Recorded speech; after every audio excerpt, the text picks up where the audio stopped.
Everyone, in this video lesson we are going to start Coulomb's law. Coulomb's tells us about the interaction of charges. We already know about that same nature के charge एक दूसरे को repel करते हैं और opposite nature के charge एक दूसरे को अट्रैक्ट करते हैं। तो कितने फोर्स से ये दोनों एक दूसरे को अट्रैक्ट या रिपेल कर पाते हैं, इसके बारे में कूलाम्ब ने हमें बताया था। Coulomb, based on his experiment, stated that if 2 point charges q1 and q2 are separated by a distance r in vacuum, then the magnitude of the force between them is directly proportional to the product of their charges and inversely proportional to the square of the distance between them. Means the force of attraction or repulsion acting between these 2 point charges. First of all, let us understand what is the actual meaning of point charges. बच्चों, point charge का मतलब होता है the size of the charge must be very small compare to distance between charges. मतलब ऐसा charge जो छोटे से स्पेस में कॉन्साइज हो। जैसे अगर सपोज दैट हमारे पास कोई मेटल स्फीयर हो और उस पर क्यू चार्ज रखा हो, तो वो क्यू चार्ज उस मेटल स्फीयर पे थ्रू आउट डिस्ट्रीब्यूटेड है, तो क्या वो पॉइंट चार्ज है? नहीं। जो छोटे से स्पेस में कॉन्साइज हो उसको हम पॉइंट चार्ज बोलते हैं। हाँ, अगर सपोज दैट हमारे पास दो मेटल स्फीयर हो और वो दोनों एक दूसरे से आर डिस्टेंस पे हों और वो जो डिस्टेंस आर है in between that metal sphere that should be very very large. तो अगर आप मेटल स्फीयर ए से मेटल स्फीयर बी को ऑब्जर्व करोगे तो वो बहुत ही छोटा दिखाई देगा, तो उस केस में वो क्या है? पॉइंट चार्ज हमारे लिए है।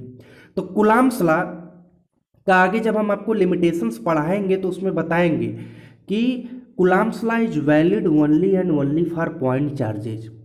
तो दो पॉइंट चार्जेज हैं Q1 और Q2। तो Q1 चार्ज पे अगर सेम नेचर के वो चार्ज हैं तो Q1 चार्ज पे Q2 चार्ज फोर्स लगाएगा, force on charge 1 due to charge 2 and as well as there is a force on charge 2 due to charge 1। तो कूलाम्ब्स लॉ ने कूलाम्ब ने अपने लॉ में ये बताया कि that force acting between that to charges is always acted along the line joining between two charges. जो force इनके बीच में एक्ट करता है, here mention that the two charges and acted along the line joining the two charges. मतलब कि जो force है उन दोनों चार्जेज के बीच का जो लाइन ज्वाइनिंग है उसी के अलोंग लगता है। ऐसा नहीं है कि Q1 चार्ज Q2 पे फोर्स लगाया तो Q2 पे फोर्स किसी और डायरेक्शन में लगा रहा है, Q2 Q1 पे फोर्स किसी और डायरेक्शन में लगा रहा है। नहीं, that should be always acted along the line joining two charges. So यह proportional to Q1 Q2 and यह प्रोपोर्शनल टू 1/r²। अच्छा, थोड़ा सा इसको समझते हैं। यह proportional to Q1 Q2 means यदि हमारे पास ऐसे चार्ज है जिनका मैग्नीट्यूड ज़्यादा है तो ज़्यादा मैग्नीट्यूड वाला चार्ज रहेगा तो उनके बीच में फोर्स ऑफ अट्रैक्शन या रिपल्सन ज़्यादा रहेगा। और ये इनवर्स स्क्वायर लॉ को फॉलो करता है। मतलब जैसे जैसे आप चार्जेज के बीच का डिस्टेंस बढ़ाते जाएंगे उनके बीच का फोर्स डिक्रीज होता जाएगा। जैसे सपोज दैट यदि आप चार्जेज के बीच का डिस्टेंस हाफ कर दिए तो फोर्स 4th टाइम्स इंक्रीज हो जाएगा। अगर डिस्टेंस डबल कर दिए तो फोर्स जो है वो 1/4 हो जाएगा। तो यहाँ से यह प्रोपोर्शनल टू Q1 Q2 यह प्रोपोर्शनल टू 1/r² को कंबाइंड जब आप करेंगे तो यह प्रोपोर्शनल टू Q1 Q2/r² हो जाएगा। प्रोपोर्शनलिटी साइन को हटाने के लिए हम एक कांस्टेंट ऑफ प्रोपोर्शनलिटी इंट्रोड्यूस करते हैं K। तो यहाँ से फोर्स का नया एक्सप्रेशन हमारे पास हो जाता है force equal to K Q1 Q2/r²। K depends upon medium.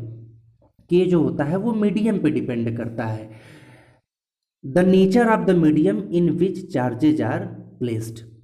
मतलब कि अगर किस मीडियम में वो चार्जेज रखे हुए हैं, हर एक मीडियम के लिए K का वैल्यू अलग अलग होता है। तो अगर हम कूलाम्ब्स लॉ को समराइज्ड करें एज ए स्टेटमेंट तो आप इसको ऐसे बोल सकते हैं कि the magnitude of force of attraction और repulsion between any 2 point charges at rest is directly proportional to the product of the magnitude of charges and inversely proportional to the square of the distance between them. Now the value of k is 9 into 10 के power 9 Newton metre square पर coulomb square in air, vacuum or free space. To find the unit of k, you have to separate the k from the expression f equal to k q1 q2 by r square. If you separate it, then you will get k equal to f r square by q1 q2. And if you mentioned unit of every quantities, like the unit of force is Newton, the unit of r is meter, and the unit of q1 and q2 is coulomb.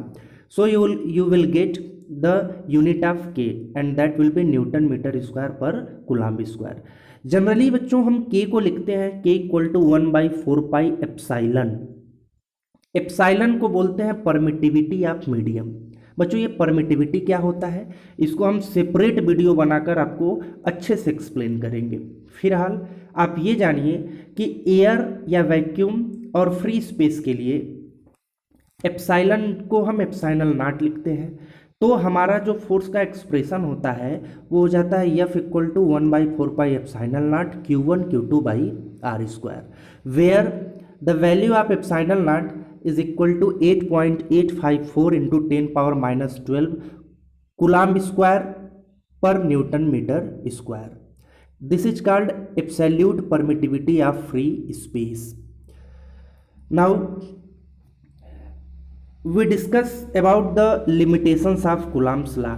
What is the limitations of Coulomb's law? बच्चों Coulomb's law कब valid है कब invalid है. तो जो first limitations है, it is applicable only for point charges and not for extended charge. Extended charge की वजह से कितना फोर्स लगेगा वो बच्चों हम गॉस लॉ के अंतर्गत पढ़ेंगे. दूसरा लिमिटेशन इसका है it is applicable only for stationary charges. ये स्टेशनरी चार्जेज बच्चों, स्टेशनरी का मतलब होता है रेस्ट, मीन्स जो आपके दोनों चार्ज हैं Q1 और Q2 वो दोनों रेस्ट में होने चाहिए.